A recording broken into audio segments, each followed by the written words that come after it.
dan pilihan apakah dia ingin melanjutkan pengisian daerah atau ingin mengundurkan diri. Jadi kalau dia ingin mengisi daerah, maka dia tinggal klik saja tombol pengisian daftar riwayat hidup. Atau kalau dia ingin mengundurkan diri, dia akan mengunggah surat pengunduran dirinya.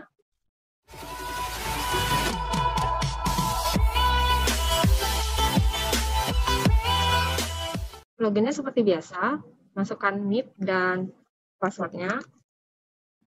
Ketika login, apabila pelamar tersebut lulus, akan tampil pesan bahwa dia lulus seleksi kompetensi bidang dan pilihan apakah dia ingin melanjutkan pengisian daerah atau ingin mengundurkan diri. Jadi kalau dia ingin mengisi daerah, maka dia tinggal klik saja tombol pengisian daftar riwayat hidup. Atau kalau dia ingin mengundurkan diri, dia akan mengunggah surat pengunduran dirinya yang akan masuk ke sistem SSCN. Di sini saya akan menjelaskan dari peserta yang ingin melanjutkan pengisian daftar riwayat hidup. Peserta diminta untuk mengunggah kembali pas fotonya karena ada kemungkinan pas foto sebelumnya itu ada yang background-nya merah, ada yang biru, ada yang fotonya kurang bagus gitu, tapi masih tetap diluluskan. Nah, di sini dia harus mengunggah pas foto berlatar belakang merah dengan pakaian formal. Coba. Oke, di sini ternyata contohnya latarnya putih ya, tapi kita anggap aja ini merah. Dan seharusnya nggak seperti ini sih posenya. Tapi kita anggap saja ini pas foto yang benernya ya. Di sini ada biodata-biodata yang sudah diisikan saat mengisi pendaftaran kemarin. Tapi ada beberapa data yang masih bisa diubah seperti nama. Nah, di nama ini yang akan digunakan untuk penetapan NIP nanti. Karena pada saat pendaftaran masih ada aja pelamar yang salah mengisikan nama, diminta nama sesuai ijazah tanpa gelar, malah yang diisi adalah gelarnya. Jadi semoga kali ini tidak ada lagi kesalahan seperti itu. Yang bisa diubah itu nama, gelar depan dan gelar belakang, tempat lahir ijazah, agama, status perkawinan, email, nomor telepon, dan nomor ponsel. Kemudian di sini juga peserta diminta untuk mengisikan alamatnya, seperti kecamatan. Jadi dia diminta mengisi provinsi dahulu, kabupaten kotanya apa, kecamatannya apa, lalu kelurahannya apa. Kalau misalnya ada data kelurahan yang tidak kita miliki di sistem ini, pelamar bisa mengisi dengan lainnya, lalu mengisi nama kecamatannya apa, nama kelurahannya apa. Kalau provinsi dan kabupaten kota sepertinya sudah lengkap ya di SSCN. Yang kita ragukan masih kecamatan nama kelurahan.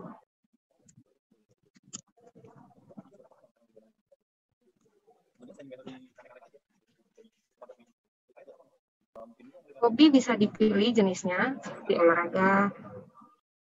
Kemudian tekan selanjutnya, yaitu menu pendidikan. Di sini langsung ada pendidikan yang sudah dia miliki waktu dia melamar SSCN. Jadi peserta ini bisa mengisi seperti tempat dia berkuliah, nama rektornya, atau dia bisa menambahkan pendidikan dimulai dari SD sampai ke tingkat pendidikan satu tingkat di bawah yang dia gunakan untuk melamar. Misalnya dia melamar dengan S1, maka dia bisa menambahkan sampai ke diploma 4. Jadi apabila ada pelamar yang sudah berkuliah sampai S2, dia tidak bisa menambahkan riwayat pendidikan S2-nya, atau pelamar yang mempunyai sarjananya ada seperti dia ilmu komputer satunya lagi akuntansi, tapi dia melamar dengan ilmu komputernya, maka dia tidak bisa mendaftarkan riwayat pendidikan akuntansinya.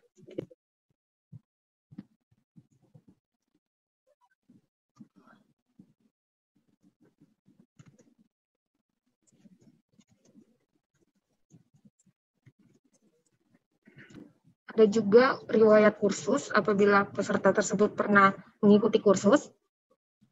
Di sini ada pilihan instansi apabila kursusnya itu diselenggarakan oleh instansi pemerintah.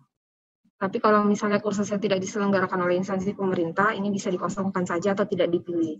Selanjutnya masuk ke menu pekerjaan. Di sini ada riwayat pekerjaan, riwayat penghargaan, dan riwayat prestasi. Ini juga ada pilihan instansi pemerintah bila dia pernah bekerja di instansi pemerintahan. Tapi kalau misalnya dia bekerja di perusahaan swasta, tidak perlu diisi instansi pemerintahnya, tinggal diisi aja nama instansi atau perusahaannya. Ada riwayat penghargaan dan juga riwayat prestasi. Selanjutnya masuk ke menu keluarga. Di sini peserta bisa menambahkan keluarganya. Apabila keluarganya itu adalah pegawai negeri sipil atau pensiunan pegawai negeri sipil, bisa dimasukkan NIP-nya dan namanya, kemudian tekan cari PNS.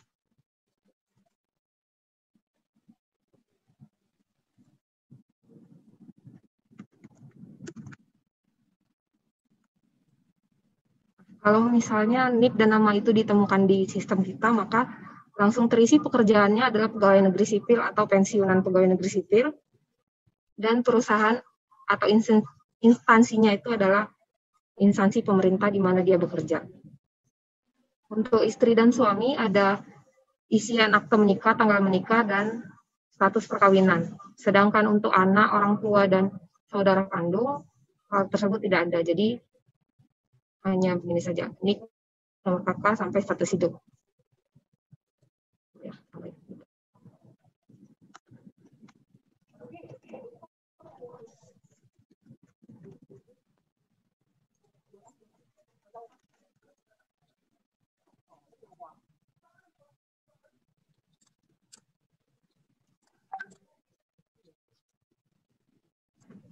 kemudian masuk ke riwayat organisasi. Perjalanannya seperti ini, nama organisasi, jenis organisasinya apa, jabatan si CPNS saat berada di organisasi tersebut, dan lain-lain. Lalu ada keterangan lain-lain seperti nomor SKCK, ini wajib diisi ya, karena ini adalah salah satu syarat untuk pemberkasan CPNS nantinya.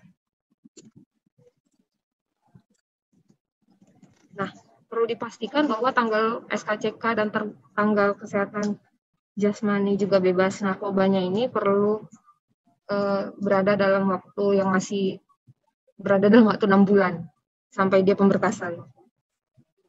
Jadi kalau misalnya dia mengisinya sudah lewat dari 6 bulan, nanti pemberkasannya tidak akan bisa diproses di sistem kita ya.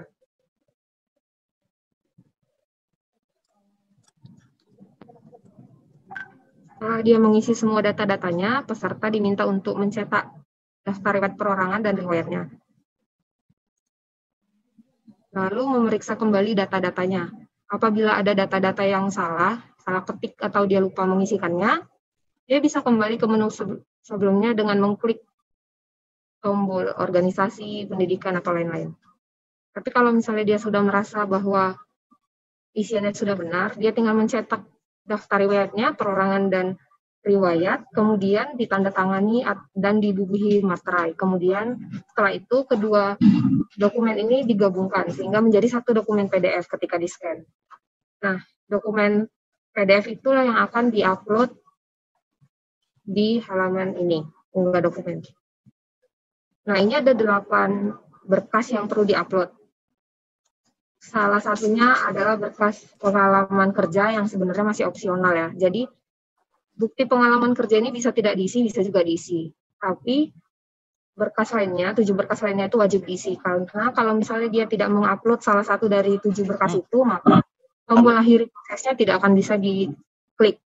Jadi dia harus mengupload satu persatu dari ke-7 berkas yang wajib diisi itu. Ijazah yaitu ijazah pendidikan asli ya, bukan legalisir. Transkripnya juga adalah transkrip nilai yang asli.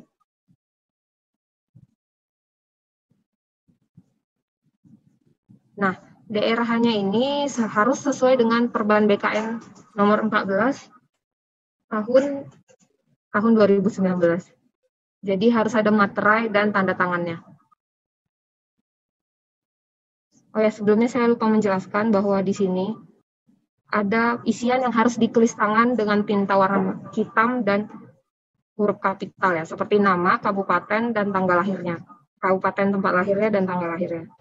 Itu harus ditulis tangan. Nah, berkas ini masih bisa dilihat lagi ya.